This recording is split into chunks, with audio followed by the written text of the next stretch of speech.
Welcome back to another episode of Rock Boys Football, continuing to take a look at the next week's slate, heading back out to the Pac-12 as Dan Lanning, Bo Nix, and the Oregon Ducks head on the road to play an Arizona State Sun Devils team that, although on paper is not necessarily looking like a juggernaut, dangerous team, this is an Arizona State team that you have to give a ton of credit to Kenny Dillingham. This team was left kind of fires and not a ton of talent on this roster. He has this team playing extremely hard. You look at what they've done this season. They've had some ugly games where they're just kind of outgunned. I mean, they were a one-score game on the road at Washington.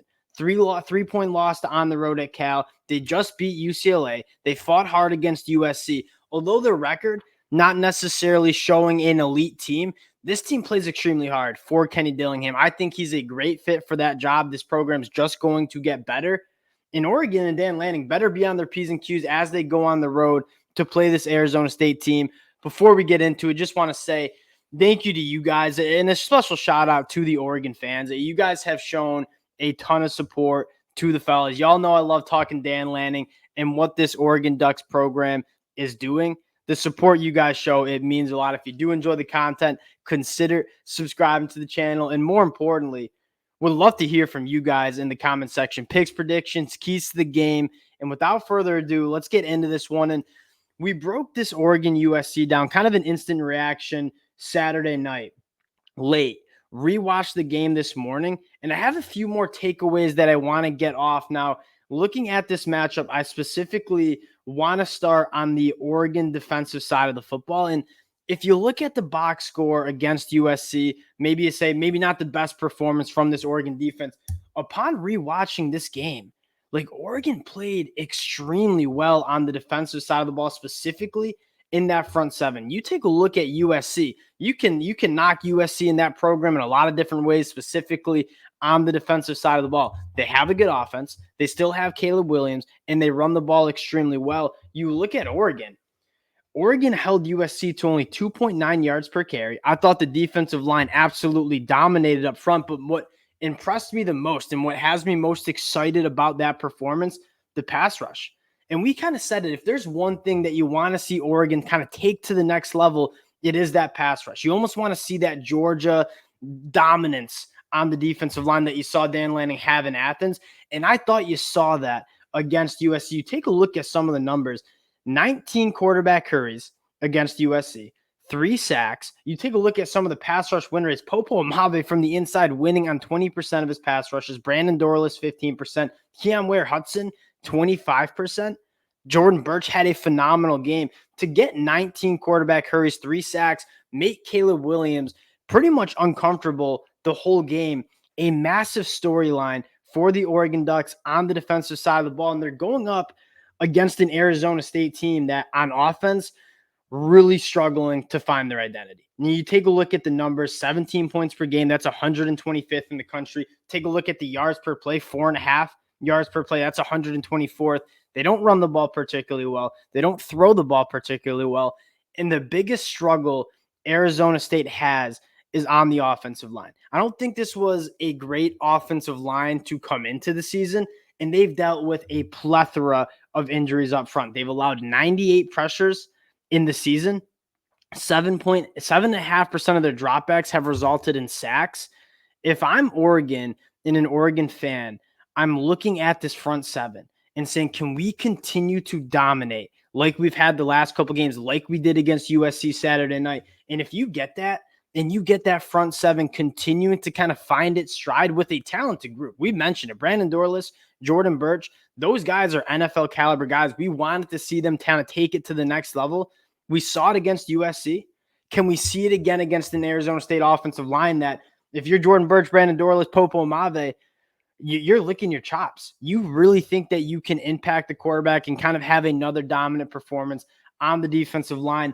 For that matchup, that's exactly what I'm looking at. Now, flipping the sides of the football here, rewatching this Oregon offense, I mean, I didn't change too much. You knew this Oregon offense was going to dominate USC's defense. I got to give a special shout out to Will Stein. And when you have an offense that runs the ball as effectively as Oregon does, when you have Bo Nix, who I think is a Heisman caliber quarterback, he is the Heisman in my mind at the quarterback position. multiple NFL dudes in the wide receiver room, Tez Johnson, Troy Franklin. It makes it so much easier to be a play caller. And Will Stein, I think, is getting everything he can out of this offense, establishing the run, working in tight end screens, everything he threw at USC, it was working. And they're hitting the explosive play at a high rate. Now you look at what they did on offense and what they've done on offense the whole year, it's been utter dominance. And we said what makes this Oregon offense so special is that it's two-dimensional. And you can't say that about a lot of top offenses in the country. Most offenses, when you look at it, they do something really well, right? Whether it's running the football, whether it's throwing the football, the Oregon Ducks are top 10 in most metrics, both running the football and throwing the football. You take a look at the run game, Bucky Irvin, Jordan James, Bucky Irving, especially going out with the ankle injury, coming back.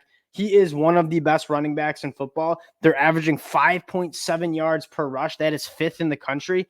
And this offensive line, continues to dominate. Now, speaking of the offensive line, on the rewatch, what I was so impressed with is that this USC defense, it's not good. I think most people know that. What is pretty solid for USC is their front seven, specifically that defensive line. They have a lot of good pass rushers. You take a look at the Oregon's offensive line and pass pro, they only allowed up 2 pressures, 0 sacks. That's in comparison to Oregon's defense having 19 quarterback pressures, 3 quarterback sacks. This Oregon offensive line, we knew they could run block. In pass protection, they were brilliant against USC and what I think is a pretty solid defensive line. That was one of my biggest takeaways. And when you run the football as effectively as Oregon does, when you're staying on schedule, staying out of those third and longs, there's a reason they're top 5 in third down conversion percentage on the offensive side of the ball. They run the ball extremely well. They're very efficient throwing the football. They stay out of those third and longs, and that's kind of the key for this Oregon offense. Will Stein just calling a masterclass of a game. And you look at the passing attack, Bo Nix, for his completion percentage to be as high as it is, and then also average over 10 yards per pass attempt, that's some special stuff. So not only are you efficient, you're completing a lot of your footballs, you're also hitting the explosive play. The first 2 plays for Oregon were 2 75-yard touchdowns, 1 to Troy Franklin, 1 to Tez Johnson. They have a ton of playmakers that they're good at getting the football to in space. Those guys make those plays, and they're also physical up front. And you look at this Arizona State defense, that it's a scrappy group, right? 28 points per game, that's 74th. Only 5.2 yards per play to opposing offenses, that's 44th.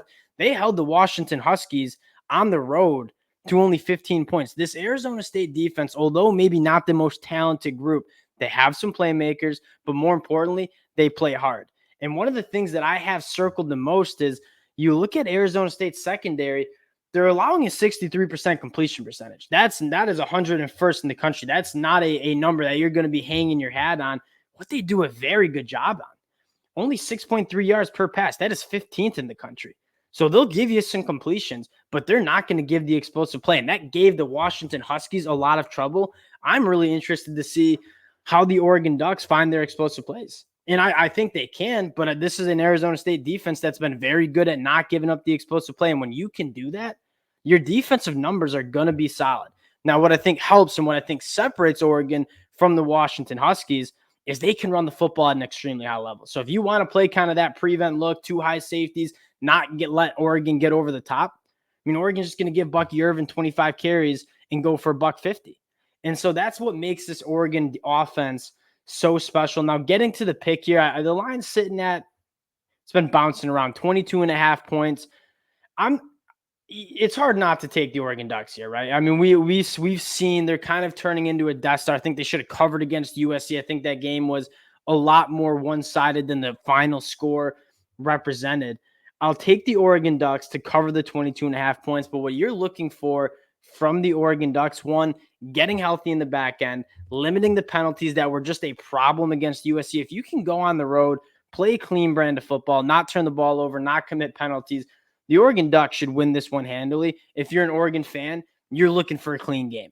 No turnovers, limited penalties. You do that, you take care of business. You got your eyes set on the Pac-12 championship game, Oregon State at the end of the year, and a college football playoff appearance. Appreciate you guys rocking with the boys again. Thank you guys so much for all the support you guys have shown the boys, and we'll talk to y'all later.